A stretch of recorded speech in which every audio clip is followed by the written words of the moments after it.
Welcome to the Practice Brave podcast. I am the host, Brianna Battles, founder of Pregnancy and Postpartum Athleticism and CEO of Everyday Battles. I'm a career strength and conditioning coach, entrepreneur, mom of 2 wild little boys, and a lifelong athlete. I believe that athleticism does not end when motherhood begins, and this podcast is dedicated to coaching you by providing meaningful conversations, insights, and interview topics related to fitness, mindset, parenting, and of course, all the nuances of pregnancy and postpartum.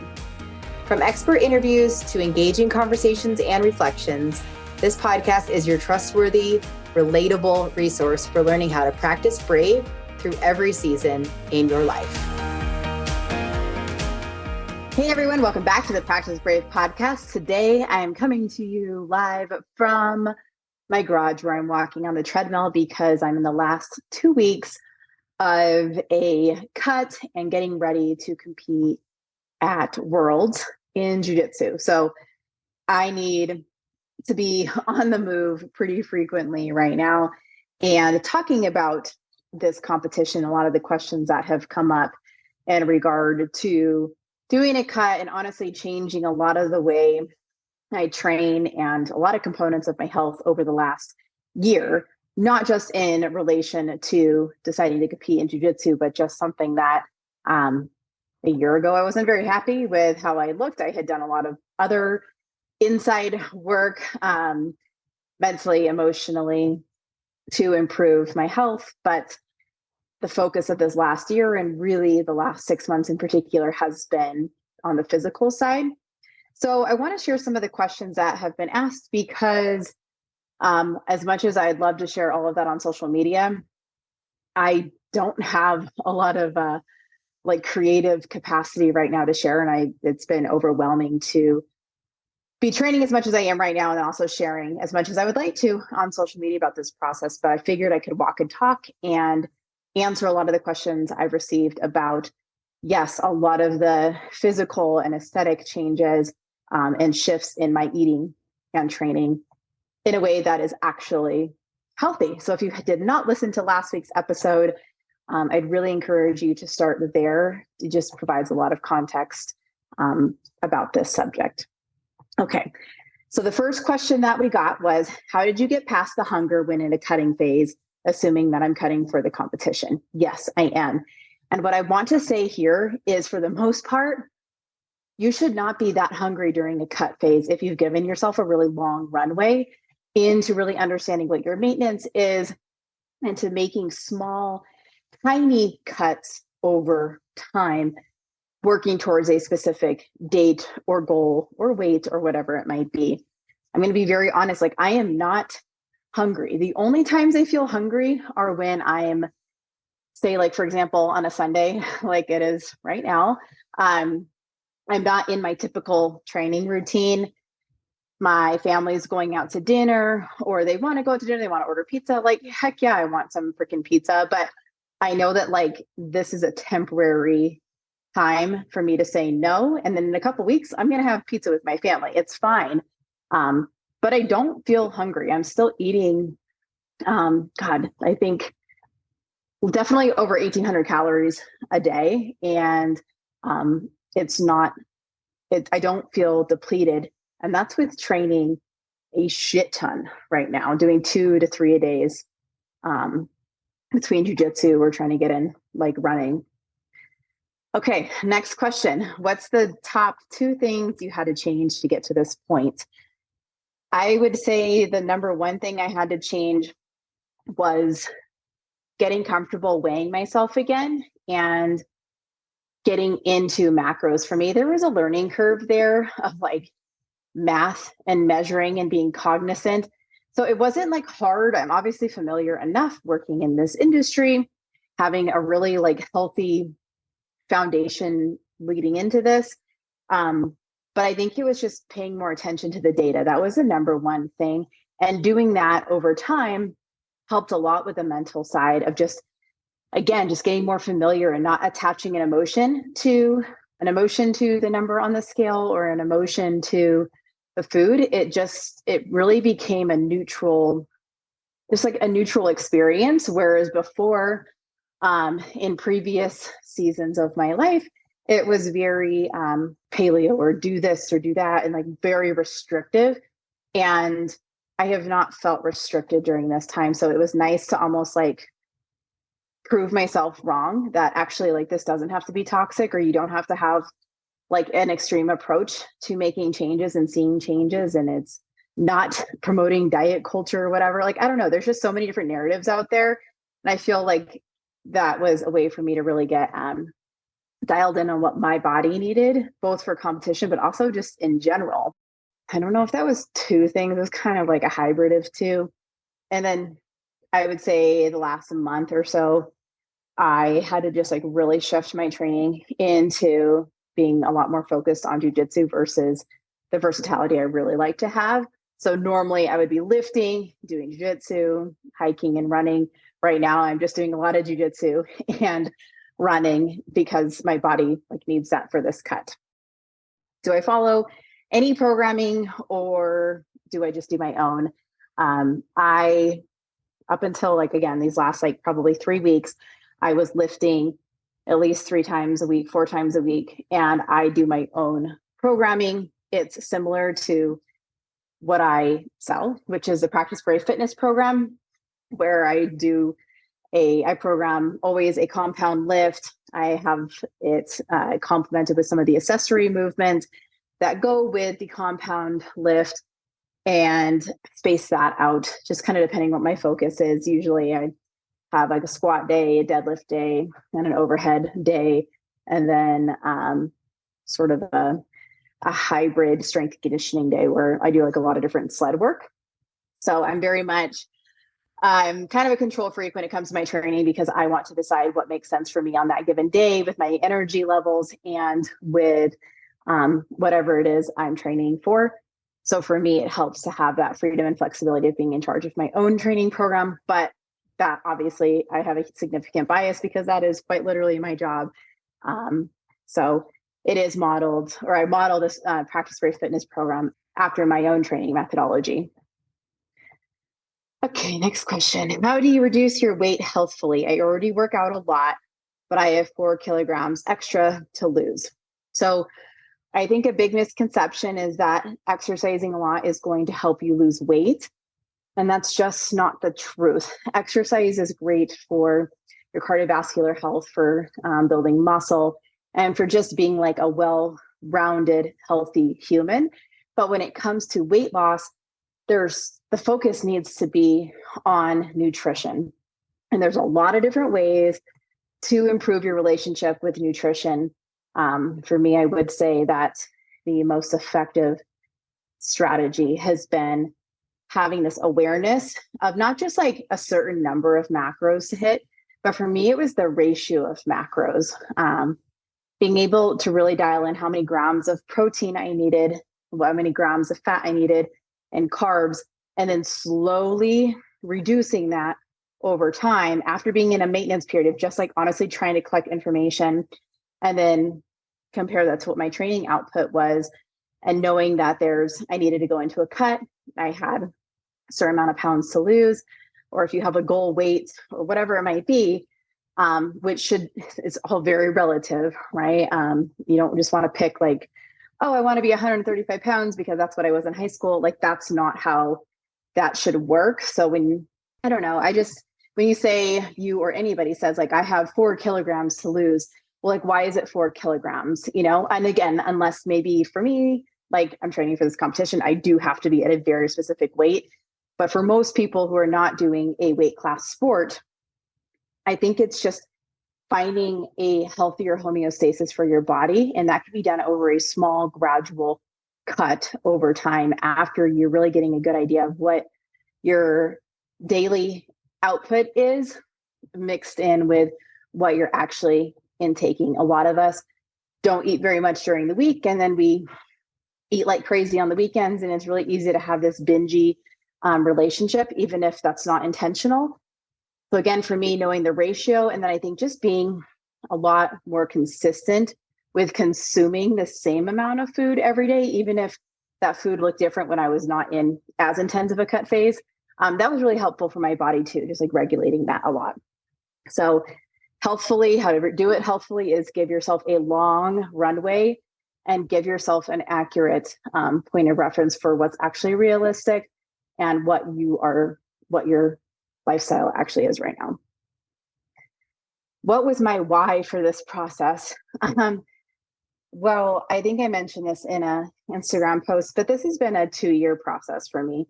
We moved from Southern California to Idaho almost 2 years ago. We're at like between the 1.5 to 2 year mark right now. I moved here and I knew that this was going to be a significant transformation. I wasn't in the best place in a lot of ways, mentally, physically, emotionally, and I wasn't really happy with how I was showing up. And I knew that Idaho was going to be a really great opportunity to reset and to just focus on the things that actually mattered, which was my family and rebuilding a whole new life out here. And so that first 6 months to maybe a year was just spent like exploring and trying to like find happiness and acclimate and only focus on those things, create community.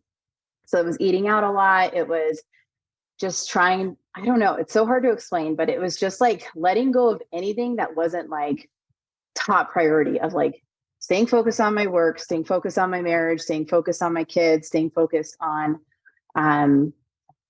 just like my mental health and anything else. I just like, yes, I was working out. Of course, I've always lived a really healthy lifestyle.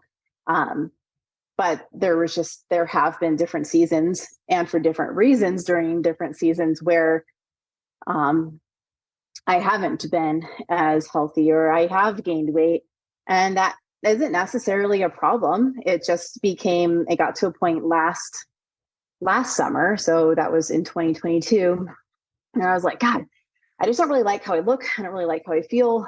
And I know that I'm like heavier than I would like to be and heavier than I've been in a long time. So I knew that was when I wanted to start making some changes.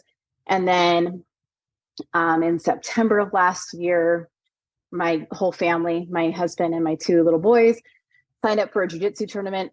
And I was like, oh shit, I should sign up for this tournament too. It'd be a good family experience. And I knew that if I was going to do that, I had to figure out A, how much I weighed, and B, I'd probably have to do some kind of cut in order to be in a weight class, or like to make sure that I was able to be in that particular weight class. So that was like the initial thing, was like I had this year of like healing, of growth, of acclimating. And it seemed like then there was this opportunity to do something totally different. I never thought I would compete in jiu-jitsu ever. When I first signed up for jiu-jitsu, and it was like, I don't care if I'm a white belt forever. Like, I literally don't care. I'm excited to not be good at something. I'm excited to not have expectations attached to a sport or movement.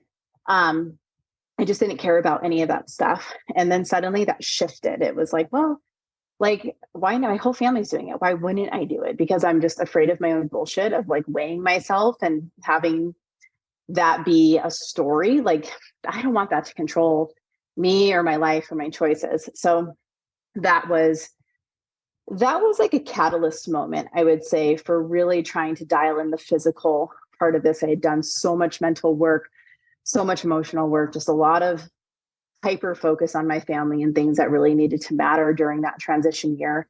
And I knew that it felt ready to just like own a lot of my bullshit and take a healthier approach to this. And as time has gone on, as this year's progressed, back in March or April, Worlds got planted in my head, and I'm at the end of my blue belt season right now. What that means is like you get 4 stripes before you move on to the next belt. And I knew that this would be a really great way to culminate the 2 years of work that I've put in. When we moved here, I used jiu-jitsu as a way to create a lot of discipline in my schedule and in my life. And I used it as a way to create community. So it's been a significant part of my growth and what I've put into just acclimating to a new state, this new season of life. It just felt like a good way to honor that. And that's why I'm chose to do Worlds and then to compete at Worlds, I knew I needed to be at my healthiest level. So I'm going to be fighting other women that are my age, weight, rank, etc. And I just wanted to be in the best shape possible. I was kind of between weight classes and you have to weigh in with the gi. So I knew like for me, it would be, if I wanted to like really be at my healthiest, it made sense to go down this weight class because I knew that I could. So that is kind of the all-encompassing why for this process, because there's a few processes within the process. Okay, next question. How do you know when it's time to give yourself grace and when more discipline is required? I think this actually comes at a good time after that last question is answered. I think there's certain seasons where you absolutely have to give yourself grace. Ones that I can name off the top of my head: pregnancy, early postpartum, aspects of like early motherhood, sickness, injuries, surgeries, life event. Like for me, that was like moving. That was really trying to focus on my marriage, really trying to focus on my mental health. I've had seasons where my mental health has meant I've lost a lot of weight, and seasons where my mental health has meant I've gained weight. And it was never like, well, I shouldn't say never. There's been more extreme times, but there was always like these fluctuations. And I think that is normal. It is okay. And we can give ourselves a lot of grace there. And then once we realize that, you know what, I'm kind of like, I'm coming out of the darkness, or I'm kind of coming out of the chaos of that particular season. Maybe there's just a lot of different things, right, that can really influence our routine and how much we're able to give.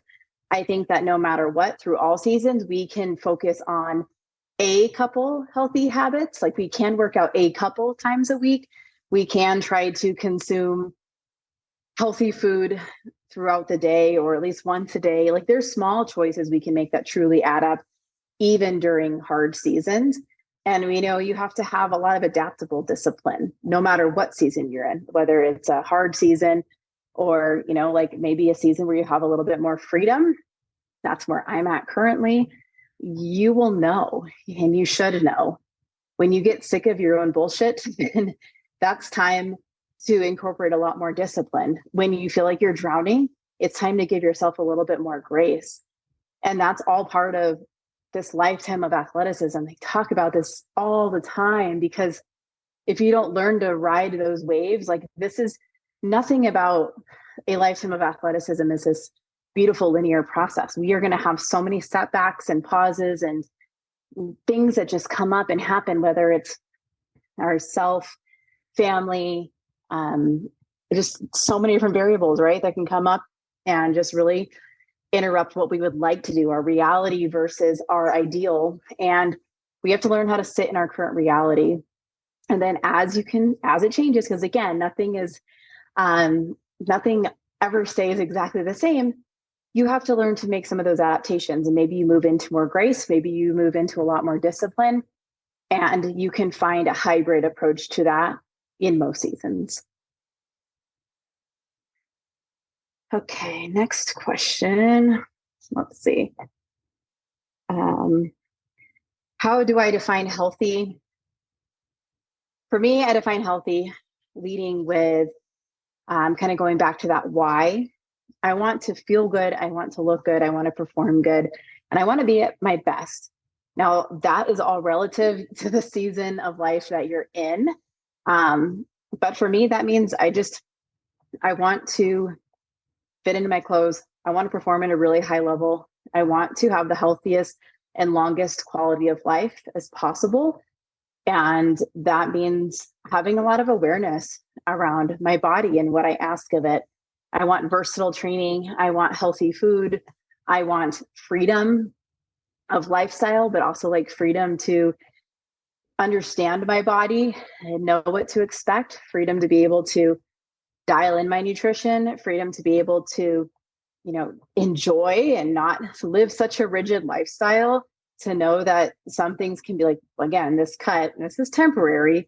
This is not how I'm going to keep living forever with, you know, in being super restrictive, but just knowing that I will feel and perform and think my best when I feel good about my body. And I knew, like, again, last summer, I was healthy and I was becoming happier again for the first time in a while, where it felt like less of survival mode. And that's when I knew it was time to move into more of a season of dialing it in more. I hadn't gave myself a lot of grace. And then I was kind of tired of my bullshit because it was a little bit too much grace. And that's when I knew. So again, for healthy, I guess for me, it just means I want to like how I look. I want to feel good in my body, and I want to perform really well. And I want to make sure that my digestion is really dialed in. I want to make sure that any injuries are really well managed. Right now, with this high volume of training, there's been more little injuries creep up. I've been really fortunate, though, to be I'm 37. Like, I don't have any significant injuries, and I'm really grateful for that, or any pain or anything like that, except for like right now. Overall, I feel pretty good, and I want to keep it that way. And I say this is my healthiest because this is a second question. Why do you say this is your healthiest? This is my healthiest because this is the first time in my whole life that I confidently know how much I weigh. I feel good about my body, and it's not bothering me. And that tracking macros doesn't feel obsessive. It just feels like, okay, cool. Like, I had 85 grams of avocado today, and I'm going to have, I need to have some more fat later tonight. So I'll probably have some peanut butter on this or whatever. And it's just like, it's data, it's information. It's not like, oh, I have to stop eating this, or I need to start eating more of that, and it becoming a game. It doesn't necessarily have to be a game. It just is, how can I optimize how I feel? How can I optimize how I perform? And what can I do to kind of play with my food to make sure that I'm seeing the scale move in the way that it needs to move for me. And I am feeling really good in my performance and in my body and how it functions. Okay, how have I decided what to keep doing and what to change? Again, I've always exercised. I've always ate really well. I pretty much, what I discovered was I wasn't eating a lot, or like I wouldn't eat a lot, and then I would or I was eating, kind of under eating, and then eating without giving any fucks, on the weekend, just mindless snacking or whatever, having my mom's cookies, all of which are fine. But I knew that if I needed to make some changes, it was going to just becoming a lot more aware of how much I weighed, aware of how much I was eating, and making sure that it just didn't turn into an obsessive thing for me. As far as what I've kept doing a lot of the same things. I do jujitsu, I lift, I'm with my family. I'm really making a lot of good moves behind the scenes with business. That's all good. I've just had to sort of, I don't know. I've just had to tighten the reins a little bit on a lot of awareness around my nutrition. That's been the biggest thing that I've changed, and not even in a crazy way where I'm eating dramatically less. I'm probably, honestly, most days eating more than I was before. And I feel that's why this cut isn't awful, because it's really well balanced. Okay, how to mentally do a cut without feeling bad about my body and giving up because I'm feeding family. So a cut should be pretty temporary, and or it should be very, very gradual over time. Right now, and there's a couple other questions about feeding my kids and stuff like that. So I will have to say that right now I'm getting my dinners prepped, and that works well for my lifestyle, especially because I really, really need to know for certain what my macros are versus kind of a guesstimate. Most of the time, for most people, a general idea will take you a really long way. You don't have to be super specific. And I wasn't initially, when I was kind of easing into the macro tracking process, it was just basic awareness. It wasn't exact numbers or measuring or anything like that. It was just getting familiarity around the food. But I haven't felt, I don't know, like I haven't felt bad about this because I have a reason. But you can change your body without feeling bad about it. If you're not happy and you want to look different, you have the power to do that. And I think that we really complicate the kid aspect of this. Like, yes, I'm getting my food prepped right now, but my kids don't necessarily have to eat dramatically different than me. I still have a protein, a carb, and a veggie at dinner and a lot. And I just happen to know like my ratios on that when I don't get my food prepped. And my kids can have similar food. And most of the time, like our family also isn't like really neurotic with like we just, God, I don't know, like we just don't make dinner like every single night, or it's like kind of winging it kind of dinner, you know, where they have sports late. And some nights we come home and it's like we just like freaking heat up meatballs and they have a veggie tray and whatever else we have. Like it's not always these really formal dinners where we have a lot of leftovers. We have like a protein that we cook early in the week. Maybe it's tri-tip or chicken or whatever. Like it doesn't have to be super complicated. And I understand like we're all in different seasons of life. I have a 10 and 6-year-old. And so we are on the go. We eat late at night these days. It just seems like that's how sports have suddenly become for us. But I don't feel bad about this because it's just taking care of myself. And I'm also taking care of the kids. And that doesn't have to be done with the same food or in the same manner. Okay, what are my biggest priorities? Like for my personal, not for my business, kids, and mom life, but for me. So, what are my biggest priorities that do not include business, kids, and mom life? Okay, well, those, of course, are my biggest priorities. Was taking care of my kids and nurturing my marriage and nurturing and scaling my business. Those are all significant focuses for me.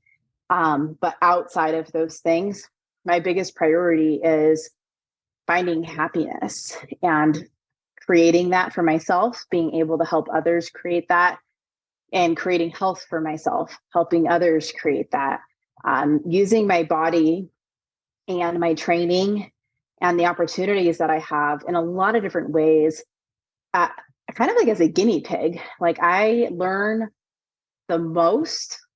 This is with everything in my life. I learn the most by doing it. Sometimes it's learning the hard way. Sometimes it's learning, like I love the self-experimentation process of growth, of changing, of education. Like nothing teaches you harder and faster than walking through it yourself. And I knew that going through and starting to competing at a really high level, doing a cut, doing all these things, like I knew that would be an incredible learning experience for me at a personal level, psychological level, and even from a business perspective. I think when you choose to really up level how you show up, what you do, how you do it, it transforms into a lot of other ways. So that's been my biggest priority, is really investing in this process and doing something different, being vulnerable within it. I freaking hate it. I hate being vulnerable. But pursuing something that like I never thought was on the table. You know, I never thought that I would ever be competing in a freaking combat sport. It's insane to me. So it just shows like never say never, and you're not washed up. It's not over. It doesn't have to be over. And there's so much to discover about yourself. Okay, am I going to stay this weight? You're cutting, right? Yes, I'm going to cut. But I've been in this very gradual cut over time, like at least I'd say like the last 6 months, just tiny, like decreases over time. And then more specifically since May, and I'm in August right now. So I probably will stay around this weight just because I know that Christy from Fit LV Nutrition, like she's going to help me like reverse diet up a little bit so that I can stay around this weight if I choose to keep competing, which I probably will. I'd like to just live at this weight so that I'm not having to do a cut in preparation for any kind of competition. I'll probably stay around this weight within, 5-ish pounds. And it doesn't, again, I don't feel depleted. This doesn't feel bad. This doesn't feel toxic. And there is a way to increase my calories over time while keeping my weight and body fat around at this particular point. So that will be another fun experiment to do. Okay, my diet and what that looks like with 2 kids. Again, I think it's okay to I don't know. It's just okay to prioritize yourself. I don't know how else to say that. Like, it's okay to eat the way that you need to eat to match your particular goals. And your kids can eat similar to you, or they can eat a little bit different. Like, we keep our food super freaking simple. I don't even like cooking at all. I hate it. So like, that's just not a huge part of our family. I understand it's a big part for other people's families, but we keep it really, really simple. Protein, veggie, some kind of carb. Like, it doesn't have to be complicated. And you know what? Some nights it is just freaking chicken nuggets and get to bed. So like, and you can judge me. Maybe it's relatable. Maybe it's not relatable. I don't really care. That's just the reality of our life and my kids and their wonky appetites. We figure it out as we go. We do a lot of fish in this house. That seems to go over pretty well. And again, that keeps it pretty simple. I make sure they at least try to get some kind of protein at night. And again, I get my food prepped. But even if I'm not prepping, that's usually still protein, carb, and veggie. And now that I know my macros for that, it's pretty easy to manipulate to fit into if the whole family is eating. Okay, next question. Macros and staying on track with a busy life. Heck yeah, it's freaking busy over here. What I have done is, fortunately for me, and I know this is not everybody, I am very much a creature of habit. Like, I've been eating the same breakfast for years, like years and years. I am very boring. I like my breakfast. I don't feel bored of it. I enjoy it. So I eat the same breakfast every single day. And honestly, my snack, that's also the same. I don't get bored of it. And I have like a, yogurt or whatever, and some granola and berries. And then lunch, also fairly consistent, maybe mix it up with 1 or 2 other meals or like lunch meals.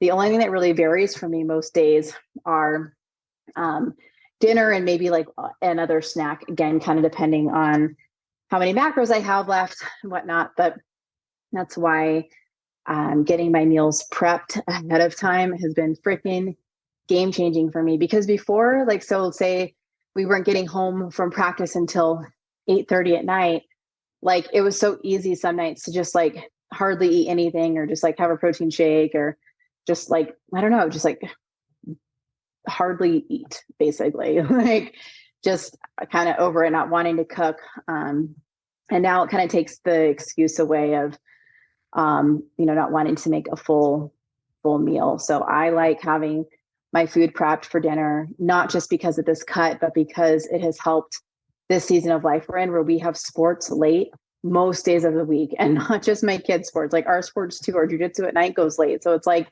we are just a very sporty, active family. And suddenly we went from 7 p.m. bedtime to like, we're still at practice at 7 p.m., So it's just, I don't know, that just happened so freaking fast. So for me, having food prepped has been game changing for my health and dinner, because I realized in hindsight that was where I was probably struggling the most with my food, because I didn't like to cook, and because it was really overwhelming to try to do that late at night. Because again, the season seemed to just suddenly appear. Like, it went from early bedtimes to now we're out late. So it all kind of happened at a good time for introducing like some kind of like meal prep, food prep situation. Okay. Do I still lift heavy when cutting? Like, I haven't really been lifting heavy, honestly, since we are in August right now. I probably stopped lifting heavy in May, June-ish.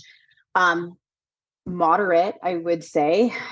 Challenging enough, but mostly just to like move, lift, challenge my joints, challenge my muscles. I wasn't on like a specific training program and working off percentages or anything like that. I was kind of working off of how I felt, and I feel like I have a really good understanding of my body and my training volume, intensity, loads, and all that stuff. So I was able to manipulate that pretty easily. But this last month or so, like the month leading into the competition, my jujitsu volume has needed to go up a lot. My intensity there has gone up.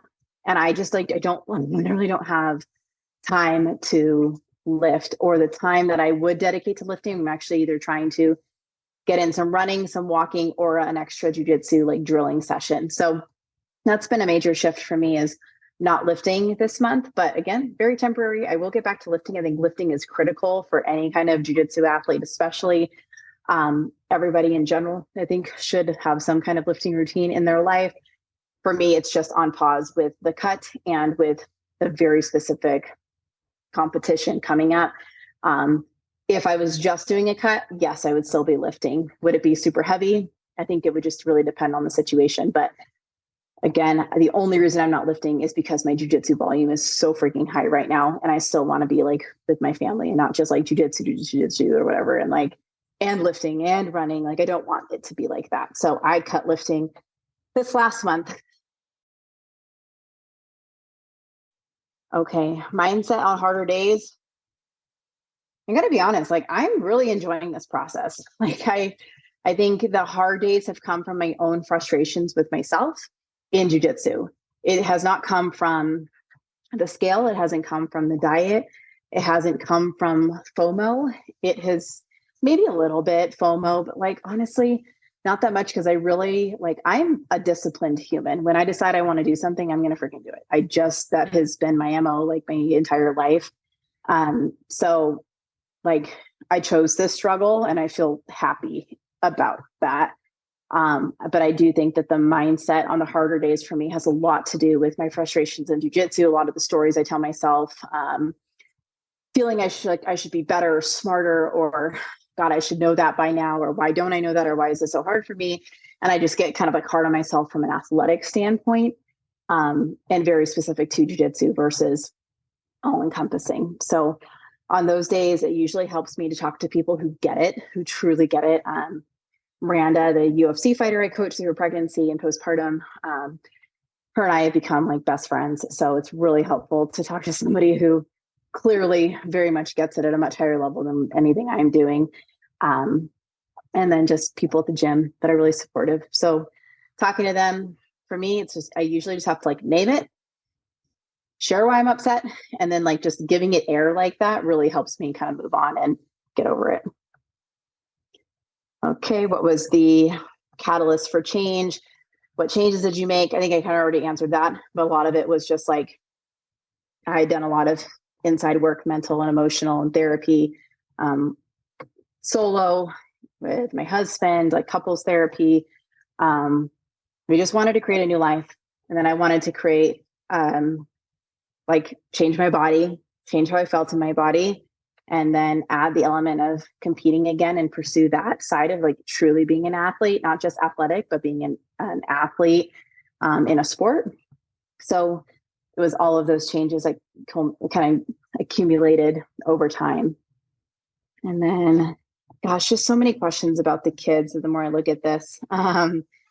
So I think that, all right, this is really going to be unfiltered. I think that it's so easy for us as moms to become like martyrs and feel like we have to have like, we got to have dinner planned every single night. And that can just make you crazy, especially if there's high expectations around that. In my household, fortunately, that load is shared. Sometimes I'm the default parent, but other times like Jared is. And we just share the responsibility of like cooking and cleaning and just taking care of the kids and things like that. It's not always easy. He's, for example, with dinners, he has been working night shift for the past, what seems like forever now. So for me, it was like just me at home and the kids after practices. So we had to keep food really simple. I knew I needed to take care of myself in order to meet my goals, and that the kids, they would just have like pretty easy, simple meals, and it didn't have to be crazy. Like it doesn't have to be a whole meal in order for it to be a good meal for them. Okay. How not to become overly obsessed. For me, that was a very long on-ramp period. I talked about this in the previous podcast, but I wouldn't even look at the scale when I first started weighing myself last September. I had to have Jared text Antonia, my friend who was helping me at the time, he would text her my weight. She'd kind of give me some calories to go off of. And I just really tried to protect that for a long time. And then eventually was able to make a lot of progress with getting more familiar with seeing a certain number. And then like, okay, now treating it like data, and then starting to see that if I was weighing myself every day, like fluctuations were really, really normal. And that was actually more helpful to weigh myself every day versus once a week or whatever it might be. So being able to look at it more objectively versus attaching an emotion to it just took some time and a lot of reps and just familiarity. And that really made a significant difference in my relationship with my body, and addressed some toxic shit that I didn't even know was still there until like, I don't know, just like I didn't realize. I'm like, okay, like, why did I have such a weird complex over that? Okay, this feels better. And I don't know, that just became really eye-opening. So I don't feel like I've gotten obsessed. If anything, I've healed a lot through this process. And that's been really rewarding from like a coach brain standpoint and in my own athletic maturity. Okay, do you feel like you ate balance, or did you always watch what you ate? It just kind of depends on where I was at in the process. I'd say for the first 6 months or so, it was just a little bit more awareness. But I mean, I would still eat kind of whatever. I'd have days where I wasn't tracking and it wasn't a big deal, going out to dinner, all of that. But it was just creating this long runway of a lot more awareness around my food and how I felt. And then within the last few months, and then more specifically within the last, like probably like last 6 weeks, it's been a lot more dialed in watching what I eat to really make sure that I'm consistent. Like I'm not eating out right now just because it's a lot harder, but that's really only like a month of not eating out. So it's not crazy. I don't feel deprived. I really just, of course, like, again, my family ate pizza for dinner last night. I'm like, I want pizza, but like, also I have my meal and I know that I will have pizza soon, that that can still be very much a part of a lifestyle. It doesn't have to be this all or nothing thing right now. For me, this is very, very, very temporary, only because I have to be a very specific weight on a very specific day for a very specific competition. You know what I mean? So overall, yes, I feel really balanced in how I'm living and what I'm doing. It's just within this last month or so that there's not a whole lot of balance. Like, I'm very regimented with my food, very regimented with my training, and anything that's left over is basically going to my family and what that needs. Even stuff with business is being run by my team in a lot of ways, because I am kind of having to be really hyper focused, and anything else I have left over is just not getting as much as it normally would. Last question. What have I learned or knowledge you sought after to get to this healthy place? I have invested in coaches that I respect and coaches that get me and get my sport and get my bullshit and get my lifestyle, and have helped guide me. So like I said, I started with Antonia Henry, and then I moved into working with Christy Vaccaro, Fit LV Nutrition and Fitness. She's been really good. She's based in Vegas. She has a great team, and she also does jiu-jitsu. So it's helpful to have somebody who truly gets it. So working with people, especially like Christy, like where I told her, like, I'm high maintenance right now. Like, I need a lot of support. I need a lot of guidance. I need to be able to do this in a healthy way. And she was able to like help me make small adjustments to my macros over time so that I never felt like depleted or deprived or anything like that. And just really keeping like performance goals in mind, and working kind of backwards from this timeline, the competition. So it's really positive, learning a lot from her. And again, I learn the most and the best throughout every season of my life by actually living it and experiencing it, not just preaching it.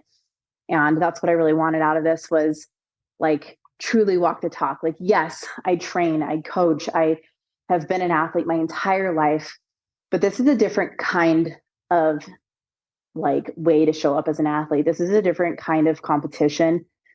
There's nothing that compares to the adrenaline of literally freaking fighting somebody. Nothing. So no level of competitive experience as a coach or athlete compares to this.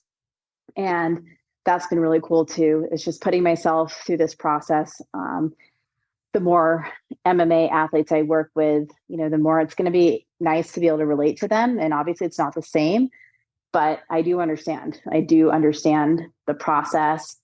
And I think this backs up everything I talk about, which is pursuing a lifetime of athleticism. You're not washed up. It's not over. There's always opportunities to discover something within yourself, discover something new, like just pursue different opportunities. And like, I want to live that. I don't want to just preach this shit. I want to embody it. That's very important to me. And I knew that I didn't want my own bullshit to prevent me from experiencing something like this. So I'm super proud that I've done this, super proud that this feels like a lot of growth in actually what's not been a short amount of time, like about 2 years of a lot of growth. But honestly, within the last 6 months, a lot of growth in terms of my body, my relationship to it, my health, like just truly seeing progress there in a lot of different ways that can, yes, be very, very much be measured on the scale or in inches or whatever it might be,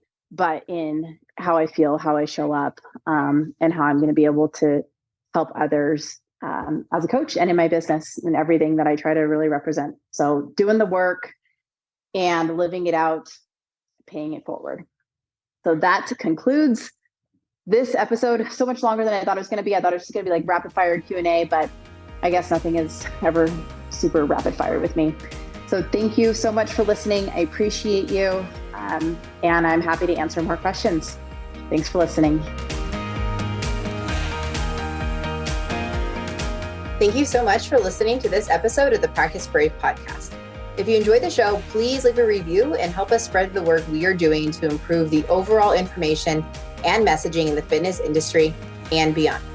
Now, if you are pregnant and you are looking for a trustworthy exercise program to follow, I have you covered. The Pregnant Athlete Training Program is a well-rounded program for pregnancy with workouts for each week that are appropriate for your changing body. That's 36 weeks of workouts, 3 to 4 workouts each week, and tons of guidance on exercise strategy. We also have an at-home version of that program. If you are postpartum and you're looking for an exercise program to follow, the 8-week postpartum athlete training program would be a really great way to help bridge the gap between rehab and the fitness you actually want to do. From there, we have the Practice Brave Fitness program, which is an ongoing strength and conditioning program where you get new workouts each week and have a lot of guidance from myself and my co-coach, Heather Osby. This is the only way that I'm really offering ongoing coaching at this point in time.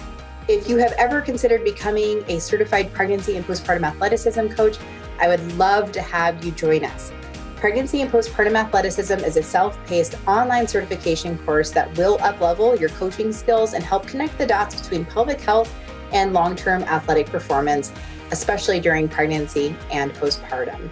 Become who you needed and become who your online and local community needs by becoming a certified pregnancy and postpartum athleticism coach.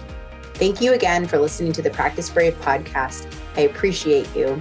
And please help me continue spreading this messaging, this information, and this work.